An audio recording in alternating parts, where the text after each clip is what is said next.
మొన్న వస్తువులు తయారు చేయడానికి 7 రకాల పరిస్థితులు చూసినాం కదా. ఎన్ని రకాలు చూసినాము? 7 రకాలు చూసినాం. అందులో ముఖ్యంగా మళ్ళీ మనకి ప్లాస్టిక్లో 2 రకాలు ఉంటాయి. ఏముంటాయి? 2 రకాలు ఉంటాయి. ఇది వచ్చేసి మనకి ఎట్లుంది? మీరు చూసినా ఎట్లుంది? ఇది ఎట్లుంది? ఇది మెత్తగా ఉంది. ఇది ఎట్లుంది? ఇది గట్టిగా ఉంది. ఇది ఏం ప్లాస్టిక్ అని చెప్పినా? ఏం ప్లాస్టిక్ ఇది? థర్మోప్లాస్టిక్. ఇదేం ప్లాస్టిక్? ఇది థర్మోప్లాస్టిక్. Thermosetting plastic.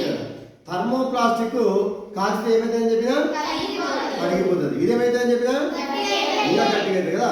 మనం ఇప్పుడు ఇదే ప్రయోగాన్ని చేస్తుందామా? ఫస్ట్ మనం థర్మోప్లాస్టిక్ చూద్దాము. ఓకే, దగ్గర చూడండి, దగ్గర చూద్దాం. దాని దూరం ఉంటుంది బయట. ఇదా వాసన చూస్తే ఎట్లా కదా, వాసన కూడా ఎట్లా వస్తుంది. మెత్తగా అయిపోయింది అనేది. ఇది కాల్చితే మెత్తగా అవుతుంది, ఏదో కరిగిపోతుంది. ఏదో వాయ్ పడి చూడు. అరే దూరం ఉంటారు అక్కడి నుంచి. ఓకేనా?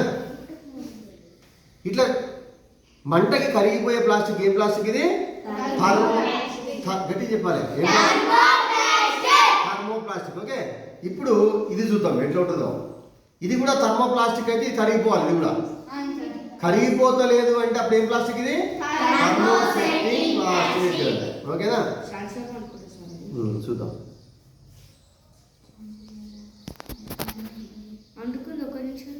అంటుకుంటే థర్మోప్లాస్టిక్ ఇది కూడా లేకుంటే అర్థమవుతుందా? బా ఏమైంది? ఇది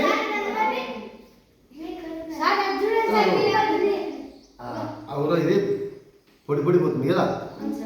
ఈ థర్మో సెట్టింగ్ ప్లాస్టిక్ అనేది మనం ఏడు చూస్తాం తెలుసా? ఇంట్లో మనము వాసన వస్తుంది కదా. ఇంట్లో మనము ఛాయ్ గిన్నెలకి హ్యాండిల్ ఉంటుంది కదా, గట్టి కూడా చూసినారా? అది థర్మో సెట్టింగ్ ప్లాస్టిక్. అదేవిధంగా మనము ఇక్కడ చూసినట్లయితే ఇక్కడ స్విచ్లు జరుగు. ఇప్పుడు స్విచ్లు ప్లాస్టిక్ వస్తున్నాయి కానీ యాక్చువల్లీ స్విచ్లో ఒకప్పుడైతే థర్మో సెట్టింగ్ ప్లాస్టిక్ ఉంటుండే. ఏముంటుండే? Thermosetting plastic. ఓకేనా? అంటే అవి కింద పడితే పగిలిపోతాయి. ఈ థర్మో సెట్టింగ్ ప్లాస్టిక్ కింద పడితే పగిలిపోతుంది. ఇది పగిలిపోతుంది. ఇది ఏ ప్లాస్టిక్? ఇది థర్మో ప్లాస్టిక్. ఇది కింద పడితే పగిలిపోదు, మెత్తగా ఉంటుంది. కానీ థర్మో సెట్టింగ్ ప్లాస్టిక్ కింద పడితే ఏమవుతుంది? ఇరిగిపోతుంది. ఏమవుతుంది?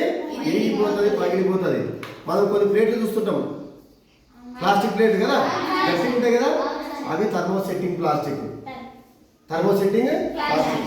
ఇంట్లో వంట కుక్కర్, మీ కుక్కర్ ఉన్న ఇంట్లో కుక్కర్కి ప్లాస్టిక్ ఉంటుందా? ఏడుంటుంది చెప్పండి. అది హ్యాండిల్ కదా, పైన దానికి హ్యాండిల్ ఉంటుంది. అది థర్మో సెట్టింగ్ ప్లాస్టిక్ అనమాట. ఇంకా ఈ ప్లాస్టిక్ అయితే థర్మో ప్లాస్టిక్ మీకు తెలుసు. థర్మో ప్లాస్టిక్ ఏడు చూసినా ఉంటుంది, అవునా కదా? మన పెన్నలే, మన పెన్సిల్ అవే, మన కుర్చీలవే, అన్నీ థర్మో ప్లాస్టిక్లే. థర్మో సెట్టింగ్ ప్లాస్టిక్ మాత్రము మరి ఛాయ్ గిన్నెకి ఉండేటువంటి హ్యాండిల్ కానీ కదా, కొన్ని స్విచ్లు కానీ, తర్వాత మన కుక్కర్కి ఉండేటువంటి హ్యాండిల్ కానీ, ఇవన్నీ థర్మో సెట్టింగ్ ప్లాస్టిక్ కిందికి వస్తాయి. థర్మో సెట్టింగ్ ప్లాస్టిక్లు కరిగిపోతాయా? కాలిస్తే కరిగిపోవు. కింద పడితే థర్మో సెట్టింగ్ ప్లాస్టిక్ ఏమవుతుంది? పగిలిపోతుంది. ఓకేనా? ఇది మనం గుర్తుపెట్టుకోవాలి. ఇది మనకి థర్మో ప్లాస్టిక్ మరియు థర్మో సెట్టింగ్ ప్లాస్టిక్ లేక కాల్చే పరీక్ష. కాల్చినప్పుడు థర్మో ప్లాస్టిక్ ఎట్లయితుంది? మెత్తగా అంటే ఏం చెప్తుంది? ఏమైపోతుంది? కరిగిపోతుంది. కరిగిపోతుంది. థర్మో సెట్టింగ్ ప్లాస్టిక్ ఏమైతుంది?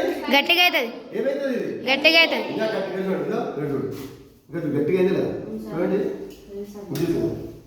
చూడు సార్ ఎట్లా గట్టిగా చూపి. గట్టిగా అయింది చూపి. అరగాలి కాసిన కాడ ఇదా చూపినా శివయ్య చూపి. ఇదా ఇట్లయితే థర్మో సెట్టింగ్ ప్లాస్టిక్. ఇదా చూడండి అని, ఇట్లయితే థర్మో సెట్టింగ్ ప్లాస్టిక్. అయితే గట్టిగా ఇది థర్మో సెట్టింగ్ ప్లాస్టిక్. ఓకేనా? రైట్.